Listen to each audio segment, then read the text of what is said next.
I'm guessing that's how I'll feel with the book, that I'll feel really empowered now. And then when it comes out, I will just be pooping my pants for an extended period of time. Because I mean, I'm sure everyone that releases really vulnerable material feels that way.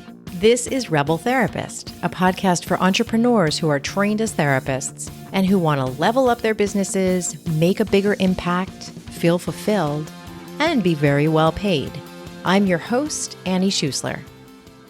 When you step into a big, scary project or a big pivot, you have to carve out some space, time, and energy. Meet Sarah Buino, who knows all about this because she's been doing it. Sarah had a very full-time job as a group practice owner with 12 staff people, and she knew there was something else she was meant to do with healers on a larger scale. She talked to me about how she set her group practice up to require much less of her so that she could step into this new work without overworking or burning out. Here's a bit more about Sarah. Sarah Buino is a speaker, teacher, therapist, and the founder and president of Head Heart Therapy, Inc. She's a member of the adjunct faculty at Loyola University Chicago and hosts the podcast Conversations with a Wounded Healer, which examines the role of one's own healing while being a caregiving professional.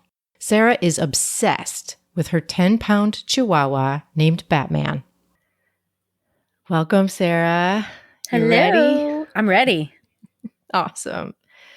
So I want to talk about what you have going on now, what you've already created, and then get into how actually it's really hard to create something new when what you have is pretty great and is working. Right. So let's start with what you have now. Will you tell us about your group practice really briefly so that we have plenty of time to get into what's next? But will you tell us briefly what makes your group practice different? Well, our tagline for Head Heart Therapy is the name of the practice, and the tagline is unique therapy for unique people. And I initially chose that because if anyone sees my photo, I am a unique looking person and I've always felt a little bit on the outside of all of the things. And so I really wanted a space where weirdos felt like they could come and get their weird therapy. And I initially started where myself and all of us had some sort of other like adjunct therapy, like Reiki or hypnotherapy, Tai Chi and meditation, yoga, all that sort of stuff. And so we still have that spirit, but now we've really shifted more of a focus into trauma and including racial trauma. And so we want folks literally of any background to feel like they can walk in the door and they're at home. Okay. How many people are on your staff? This is where I feel like my grandma, and I can't remember. I always wondered, why can't my grandma remember my name? It's because there were 8 other grandkids to remember. And that's how I feel about my staff. I think there are 12 of us right now, including our intern. And how many of them are clinicians are they all clinicians? Are there some who are in admin roles? They're all clinicians. I do a hybrid admin and clinician role because from a business standpoint, hey guys, if you do a split commission and salary, the commission pays for their salary. So that's been really helpful. And I've an executive director, a clinical manager, and an intake and outreach manager. Okay, so those managers are also clinicians. Yes, they are. Aha, okay. So how do people usually find Head Heart Therapy? We're really lucky. I mean, it's almost been 8 years now that we've been around, so we've got a pretty well-established word of mouth that happens. I also do a lot of speaking gigs, and so people will hear about us there. Inclusive therapists, platforms like that, and a lot of treatment centers too, treatment centers in the Chicago area, because addiction is my primary specialty. That's a lot of where people will stumble across us. And sometimes it's Instagram, sometimes it's the podcast, but most often it's word of mouth. And you have 2 podcasts. Well, I am the owner of Conversations with a Wounded Healer. I am simply the host of Transforming Trauma. So I am a hired gun I don't like using gun words anymore, but I'm a hired person for transforming trauma for the NARM Training Institute. Okay. How much time do you put into each of those podcasts? I have actually started to schedule myself and only do 3 recordings a month instead of like I would do like 6 in a week and then I wouldn't do it for a couple months, but now I'm like, let's separate it out and make it manageable and have some sort of like plan for it. So yeah, it's 3 hours of recording a month and then like the behind the scenes of your own podcast, listening back and working on the notes and getting all the other behind the scenes stuff together. And I mean, I don't even know how many hours that takes. I do because for me, because I'm a real nerd, but in terms of like tracking my own time, but I was just doing some of my own work on an earlier episode that hasn't come out yet.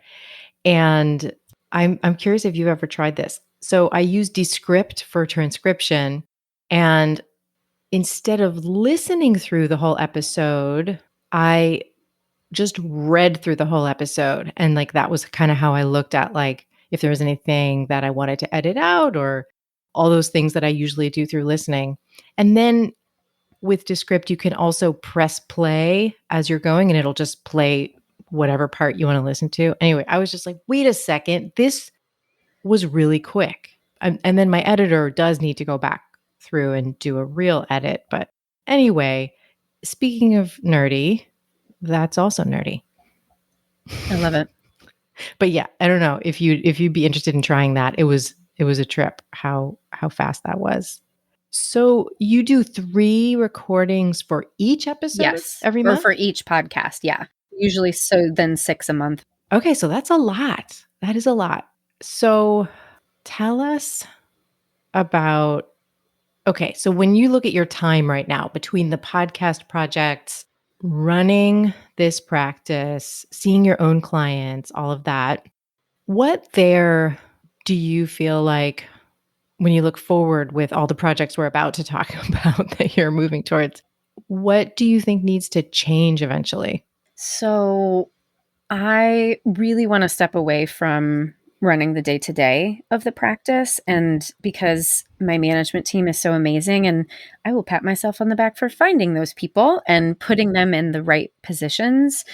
I think I can. I just took a sabbatical for a month. And when I got back on Tuesday, I had supervision with the clinical manager, and she's like, everything was great. Everything ran super smooth. We didn't even feel like we needed to talk to you. And that is like the best thing anybody could ever say to me right now, because it's like it continues to run and employ people and provide good services with somebody else really doing most of the heavy lifting and the work, or I have to shut it down because at this point it's not where my energy is being called. I really realized right before actually I left for sabbatical, what I want to do is help therapists heal. And I can't help my staff heal because I'm their boss. And so there's a place that I love mentoring and I love supervising, but it's not the same as helping them heal. And so throughout the sabbatical, I was really thinking, how is it that I can create space to make this shift so that I can really step into what I truly think is my life's work. Wow. And when you realized that, like, yes, I can be a mentor to them, and that's a lot, but that's different than helping them heal. What was that realization like that this is a different role for you? I mean, I was talking to my executive director and that it kind of like fell out of my mouth. It wasn't something that I had formulated before, but as I was saying it, I was like, "Oh shit, like this is the truth. This is really." And the podcast has sort of been this experimental sort of avenue for me to explore what healing is like for our profession and other adjacent professions. And I had always felt, I mean, it's funny, like so I've just gotten into astrology, so I just started like understanding what this means, but Pluto is in my first house, and that's all about like digging in and like transforming and learning from the past. And I've always been that way. I've just always been interested in doing that work for myself and in the field. I think we all do this. We assume that everyone else is like us until we find out different. And so I always assume that everyone has the same voracious, like absolute need to heal themselves. And that's not true. And I've, I've found my people over the years who that's true for them. But I'm really interested in calling in the people who maybe they are like, okay, I kind of want to do this, but I'm scared. Or people who are like, I don't think I have to do this, but maybe I'd be willing to explore it and, kind of see what can come out of that. Cause I think we're at, we're just at such a crazy time right now in history where I think we have a choice to really like do the work individually so that the collective can change, or we opt out and we just keep doing what we've been doing and destroy ourselves and each other. Damn. Yeah, you asked a question that was probably very simple, and then I was like, Nope. That was great. So, did some of this realization come from your journey in the podcast Conversations with a Wounded Healer? Like in diving more and more into that process? I think that I live my life in a way that I don't really plan for the future. I trust I trust that whatever is coming to me is what's supposed to come. And so the podcast was that. Like I got a download of what the album art should look like. I got a download of the name and I didn't really know what it was for, but I just knew I loved having conversations and I'd love having a conversation where I'm not on the hook for doing anything for you, right? It's just pure pleasure for me to learn, create relationships and I think it was kind of like my psyche's way of pointing me in this direction and I didn't even really know it. So I don't it's I rarely set out to do something and be like, this is what this is going to be, because I trust the inherent wisdom of whatever is unfolding, that the right opportunities are going to be put in my path, because that's just always been my experience. What do you see as some possibilities of what your role is going to be, what you're dedicating yourself to, like what you imagine?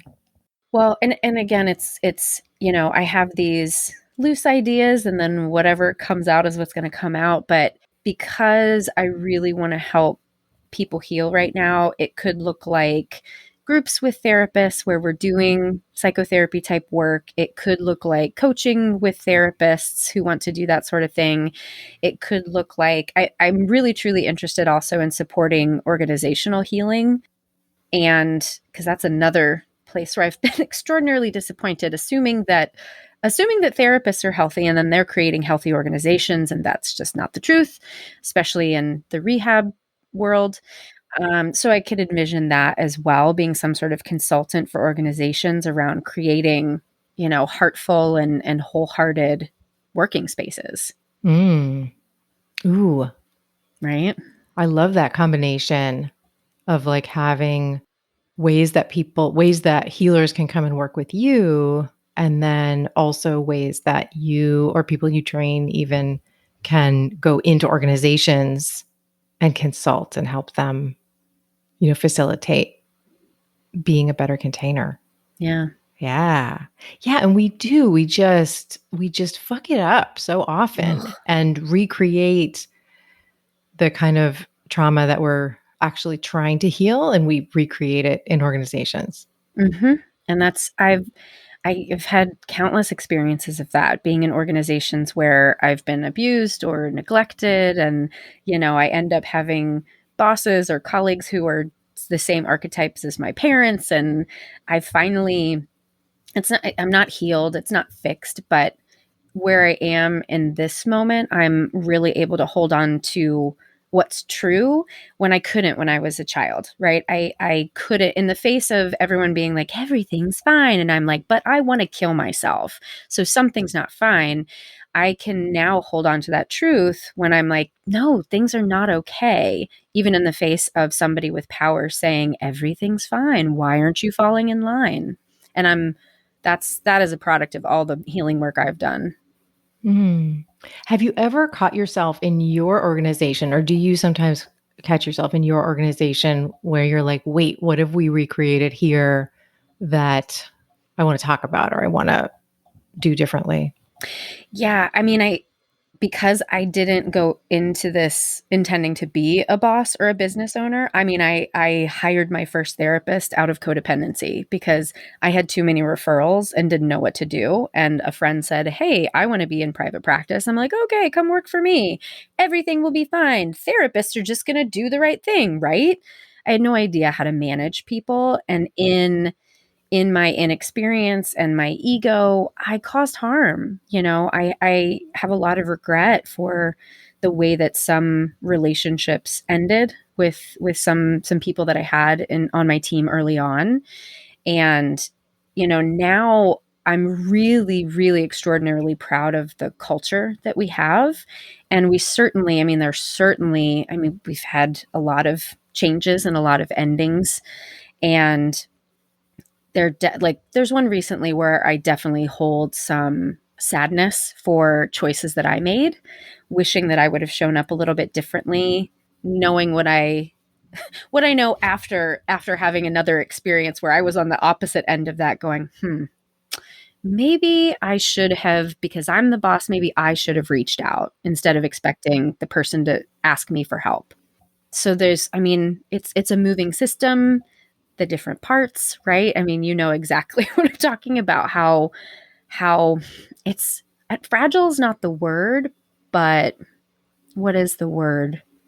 It's just because it's like an amoeba. It's always moving and changing and growing. And so you have to continue to reflect all the time. And I think that's what I didn't know as a business owner at the beginning. I thought I'll hire the right people, set it and forget it, and I'll just do my thing and they'll do their thing. And that's not how it works. And now that I understand the natural progression of people are going to leave the practice, I will not have, there's one client, John, my first guy, John will stay with me forever. And John has said this. And so That's we know great. John will stay forever. Nobody else will, right? Everybody else is Uh-huh. going to move on at some point. And to not take that personally, to Mm. really help develop people to move on, right? That's not something I would have thought about before. And that generosity is not typical in our field, Hmm.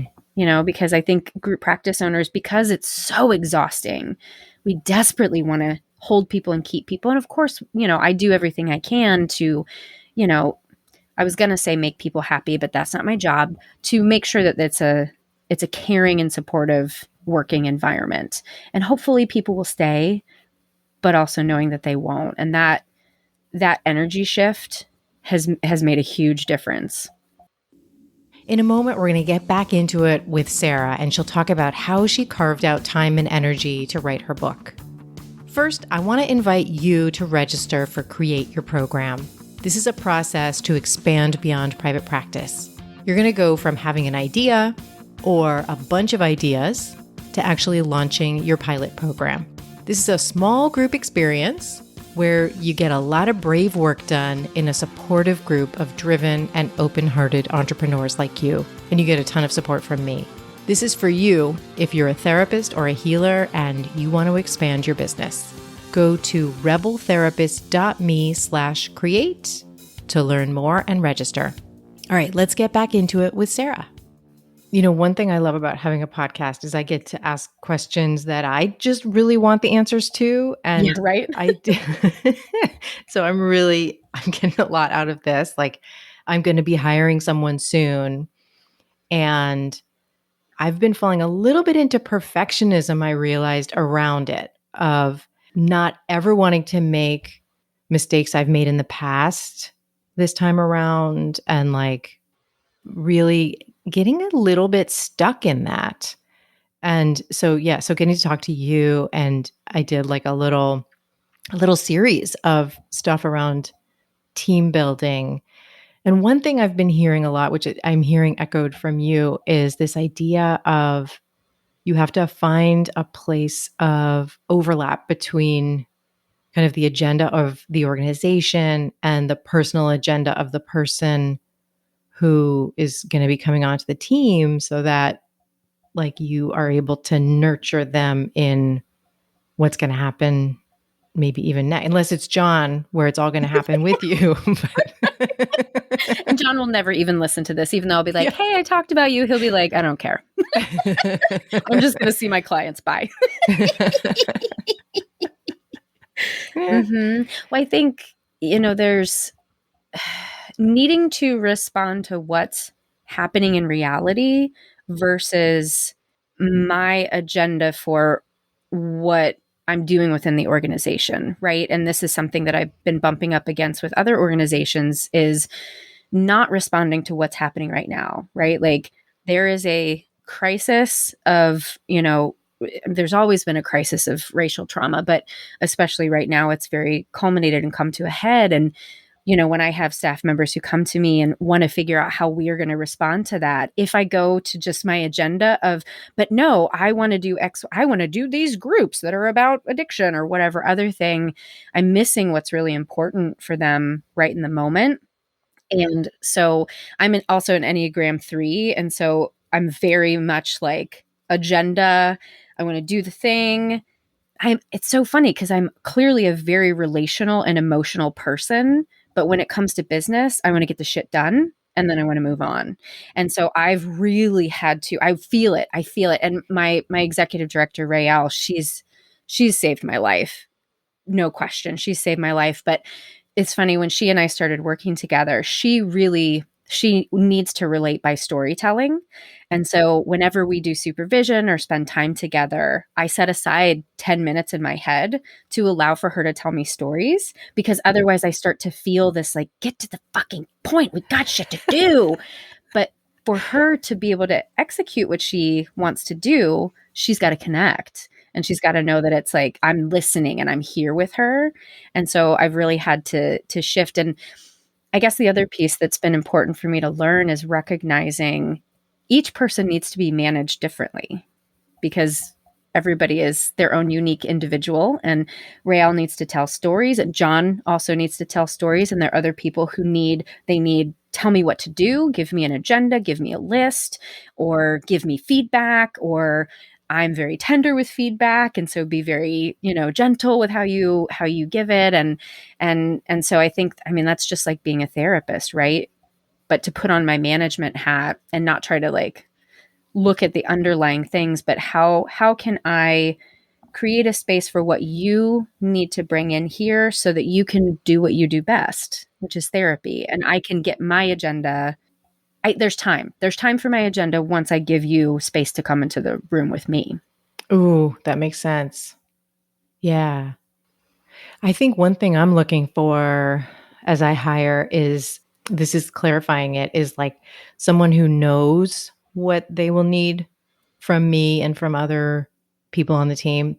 Like if they know, or at least they're in process of knowing more and more, like that thing you said, like I need real concrete feedback, give it to me straight, or like I need you to be gentle, all those things, and that they also know how to have some self-care practices. Those things are going to be important.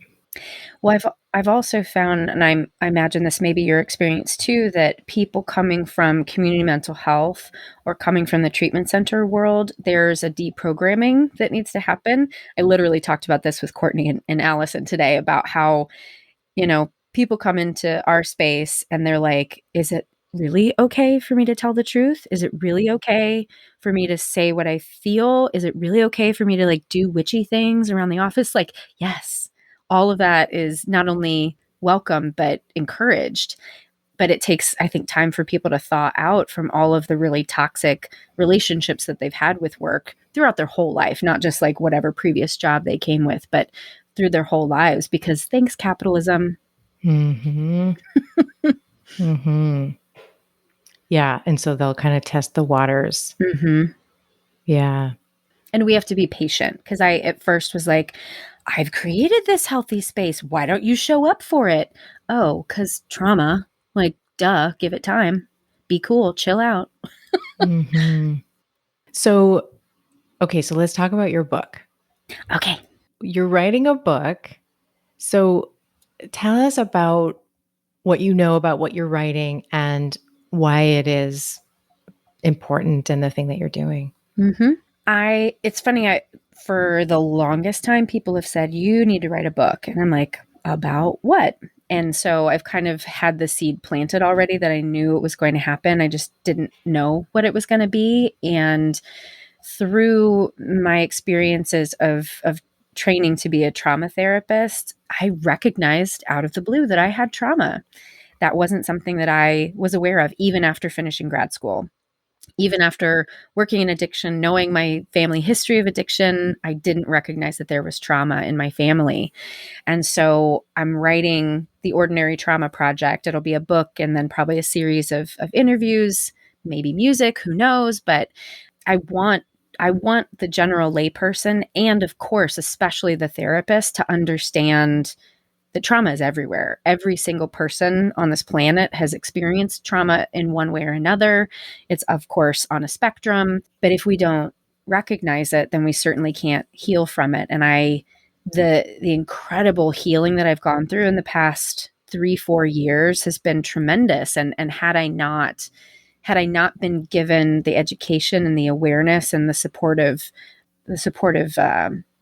foundation to do this work, I don't know. I'd be thwarted.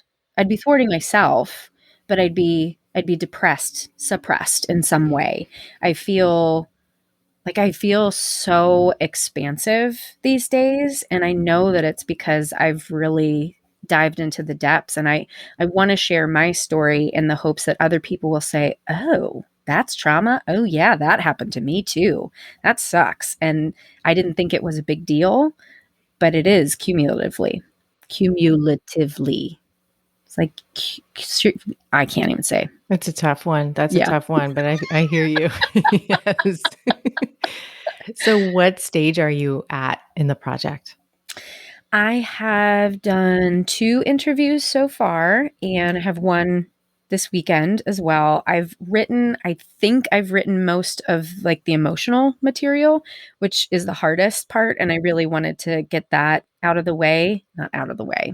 I wanted to lay that down first to have that sort of guide the rest of the project. And so now I'm at the stage of doing more research and needing some more interviews in order to kind of round out some of the chapters that I work better in relationship. I realized at some point because when I started the podcast, I would do solo episodes, and I hated doing the solo episodes. I love talking if there's like something to say, but if I have to make it up, fuck that shit. So I work so much better in relationships. So having these interviews kind of like sparks the thing in me, which is part of why I love the mastermind group so much, is because like yesterday I had the experience of somebody else is working on their thing. And as they're working, I'm like, oh shit. And I poop out this brilliant idea that's going to work for me that's adjacent to theirs.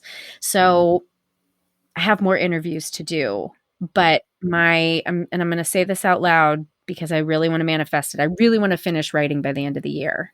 Ooh, That's really what I want. fantastic. Yeah. And how do you what are your practices around that? Do you do this in spurts? Do you do it consistently? Like, how do you get yourself to write? That's a really good question, Annie. I mean, taking a month off to have that be the focus. Honestly, I don't think I would have as much done if I hadn't spent that time really dedicating that to the book. So it wasn't really a month off then. It was a month on the book. Yeah, but it's, not having appointments. That's the best thing in the world, right? I could wake up and be like, what do I want to do? What time do I want to start writing today, right? What chapter do I want to work on today? So, yeah, so I took a month to focus on the book. And now, I mean, right now I'm prepping for a class that starts in the fall, and I have PowerPoints to do. And so those right now feel like they're getting in the way, but I think I'll honestly just have to put it on my schedule. And there are times now that I have as much done and I have the shape of what I think it's going to look like, now I'm more motivated. Whereas before it was so amorphous. And so like I work really well. If you give me an assignment, I will do the fuck out of the assignment. But if I have to create something again, like just out of my own brain, I just don't really work as well that way. So it's taken like a year and a half because I've been talking with my editor for that long. It's taken this long to really figure out what it's supposed to be. But, again, I don't like have this plan going into things, and I kind of let them evolve and roll out the way that they're supposed to. Do you think you'll schedule any more writing retreats for yourself before the end of the year? Yeah, probably. Yeah, when I was in Santa Fe, somebody told me that there's like a free writers retreat place that you can go to out there. And I'm like, well, why am I not there now? So I need to actually like look it up and see if I can find it. Yeah. That's a really good idea. That's a really good idea. Like to give yourself that month where the idea has time to move through you kind of at its own pace. Exactly. Cause I was trying before I would set writing time and then I wouldn't use it. And I talked about it in therapy once, and I've been recording all my therapy sessions too, because this is part of it. Part of the healing is what's happening in that area. So I was talking about that. And as I was saying, like, I'm not writing, I'm not working on the book, I was like, oh, this is working on the book. And that's when I was like, oh shit, I should be recording this shit. So yeah, so I've got, I don't even know how many, to like 20 sessions where there's definitely material that's going to come from those transcripts and go right into the book. Ooh, Yeah. that's so brave. Thanks. I mean, having my parents not be alive is really helpful because, there are people that will criticize me and my family, but not having it be my parents, like, sorry guys. Mm-hmm. And I know I wouldn't be able to do this. And, it's not necessarily, well, I guess it is a little shade on them, but, I say this and then people get really horrified, but I think you'll understand, and many of your listeners will, that I think my parents needed to die. I think that was what was right for them and what was right for me. And I know that my family will be horrified to hear that, but I mean, I believe, I don't want to just be like, everything happens for a reason, but for me, I do believe that for myself. And this is an example of that. I wouldn't have been able to do this trauma work while they were alive, and I definitely wouldn't have been able to write this book while they were alive. Mm-hmm. And do you feel like to start writing the book, you needed to already feel like you're okay with other people feeling however they're going to feel about the work, or does that come in the process of writing it? I don't know that I'll be okay. I mean, I mean, one of my big things is the fear of disappointing people and hurting people. But, as I was talking before, in terms of my relationship to organizations, when my truth feels different from their truth and really being able to stick with mine right now, I feel much more aligned with that narrative right now. That's today. I when this comes out, I mean, right when my podcast came out and people started actually listening. So once I saw that the downloads were happening and people were listening, I lost my shit because I was like, oh fuck, people are actually listening to what I say. And I was like, I was bracing myself for the negative feedback and the criticism and all of that. And it never came, knock on wood. I'm sure at some point it will. And I'll get someone mad, but I'm guessing that's how I'll feel with the book, that I'll feel really empowered now. And then when it comes out, I will just be pooping my pants for an extended period of time. Cause I mean, I'm sure everyone that releases really vulnerable material feels that way. Like when I was writing songs, I just like performing them. I could sing anybody else's song, so no problem. But to put my emotional material up there, that is the most naked I've ever felt in my life. And I assume this will be worse because it will be more and obvious what I'm talking about. Yeah. How do you kind of prepare yourself for that? Like I'm picturing, if that was me, I'm picturing wanting to get around the right people like as it's getting ready to release. What comes to mind? Yeah. I mean, it's funny. I'm just thinking about like, in the 12-step rooms in Al-Anon, we talk about bookending things. So having something right before a hard thing and then having something right after. So I think it will be an extended period of wrapping myself in love and comfort and care, and definitely not reading reviews. And I don't know what sort of boundaries I'm going to have to set up with family members. I have no idea what that's going to look like. I couldn't finish the book if I really thought about that, because that's going to be the most painful piece. But I have one family member, my cousin, who was like, she gets it. She gets everything. And she's like, I'll be there. I'll be holding your hand. I'll be backing you up. So that's all I can hope for, is that there's one person in the family who was there who can say, she's not lying. She's not exaggerating. This is real. So key. That's so key. Do you feel like it helps to get around other people who put work out there, like who put vulnerable work out there? Uh, Maybe. I didn't think about that before, because my two best friends are both very powerful women in the spotlight in the world. And it's funny actually, because as I've grown the practice and become more identified with myself as a business owner, I realized it was harder for me to be in friendships with people who weren't also doing that, because they either were not understanding what I was going through or actually getting triggered by what I was going through. If I share an issue with an employee and they're like, well, that I'm that employee in my, area, and I'm like, oh shit. So yeah, maybe that is a thing. It's funny, every time I do something new and there's no group for it, I usually create it. And that's why I have a lot of people in my life. I just keep creating community, which is a great problem to have, right? That's really good. Mm-hmm. Yeah, like I'm thinking about how there's somebody else in the mastermind who just released a podcast that's Yes. pretty vulnerable. Oh, wow. Yeah. Yeah. Yeah. And so, yeah, that could be helpful too to think about. Well, it makes me think of that. I know everybody quotes Brene Brown, but once in a while, I got to do it too. But where, Like, fine. Okay. fine, just that thing about like if you haven't put your own work out there, if you're not in the arena, I don't really have time for it. I don't really have time for the criticism. Yeah. Yeah. And like, but being around other people who are in the arena being really helpful. And I think there's, well, yeah, I guess when she said arena initially, I always thought about that as just doing the work, quote unquote.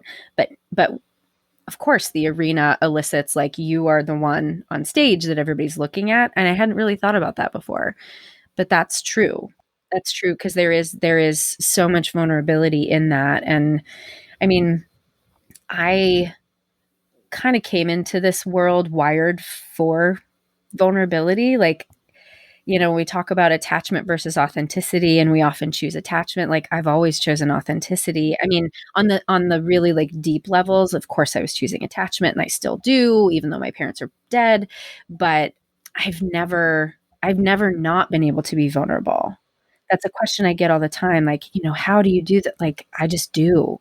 This is just how I am. And I hate when people say that, but that's the way that I work. And so it makes a lot of sense to then go ahead and put it on paper and go ahead and like speak it into a microphone so that people can hear, and then hopefully learn and benefit. And that's been my experience, that literally every time I say the hard thing that I'm feeling or thinking, somebody else says me too, every single time. And so that also, I guess that gives me a lot of courage to know that I am not the only one. I'm just the only one with the microphone. Yeah, absolutely. Okay, so this isn't a deep question. I doubt it's a deep question. We'll see. Where did you find your editor, or did they find you? How did that She found relationship start? me. Her name is Penelope, and the publishing house is called Citrine Publishing. So super witchy and, into crystals, which are my favorite. She heard the podcast and she reached out, and she's such a beautiful human. She wasn't like, I think you need to write a book, and here, let me tell you why I am the editor for you. we just became friends. And of course, in the back of my head, when she first reached out, I was like, oh, I wonder if she would be interested in publishing some of my work. And yeah, and then I came to her at one point. I'm like, okay, I'm ready to start envisioning a book. And like, because it's a hybrid model, I don't have a publishing deal. I'm paying for this, of course, but she has all of the publishing knowledge. She's an editor, all these wonderful things, and she doesn't push. She has great suggestions and helping me think about the project in a different way. She's the one who was like, create a website. I wouldn't have thought of that. There's so many little things about the industry that I just have no idea. So I'm really like, I couldn't be happier that I'm in partnership with her. How often do you talk about the book with her?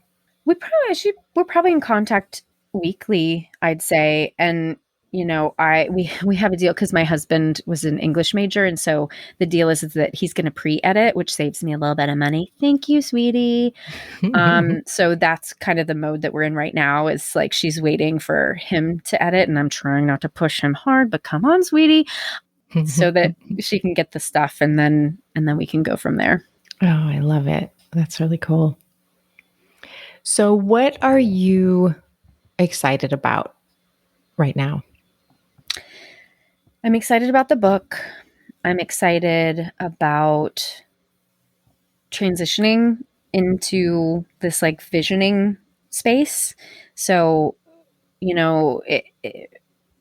because I've got the management team, they're up and running. There's still, the legal things that you need to figure out, and for transitions of power and what that might look like, and who pays what and who has partnership, and, all of those sorts of details. But I felt for a really long time, this is where I cry, like I felt for so long in this practice that I was alone. And I'm not alone now. And now I can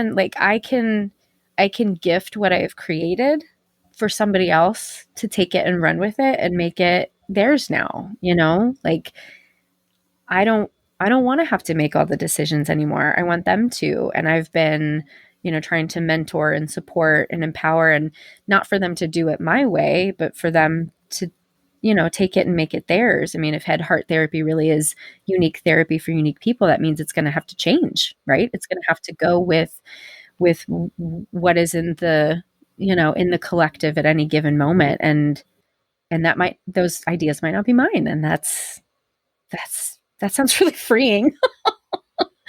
Really freeing. Oh, I love it. I love it. Thank you so much, Sarah. Thank you.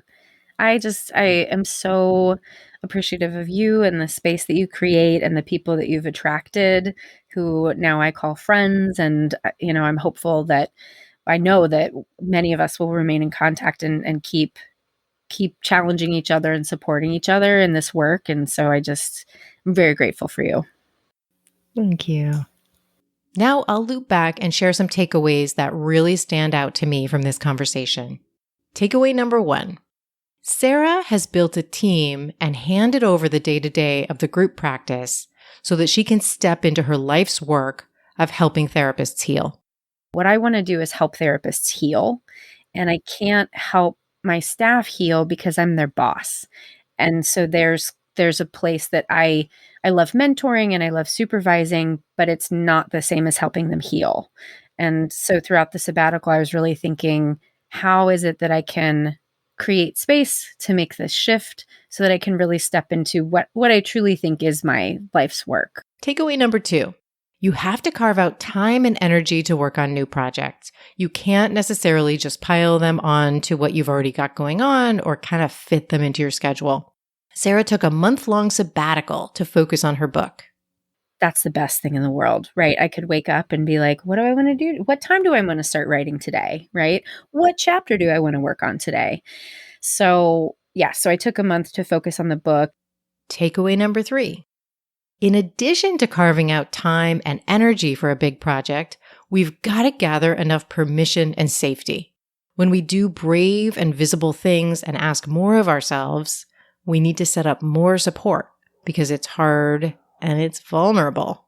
I think it will be an extended period of wrapping myself in love and comfort and care, and definitely not reading reviews. Those are three of my takeaways. What stood out to you? Send me an email at info@coachingwithannie.com. Even better, include a voice memo so I can share your voice on the pod. Tell me what stood out to you from this conversation and what it's helping you rethink in your own business and life. You can find out more about Sarah Buino at headhearttherapy.com and more about the book at theordinarytraumaproject.com. I want to thank Cosmo Palms for editing this podcast. If you found this conversation supportive, please share it with your favorite therapist or healer. That's how we reach more people. That's 100% the way we reach more people. Thank you so much for listening. I will see you next time.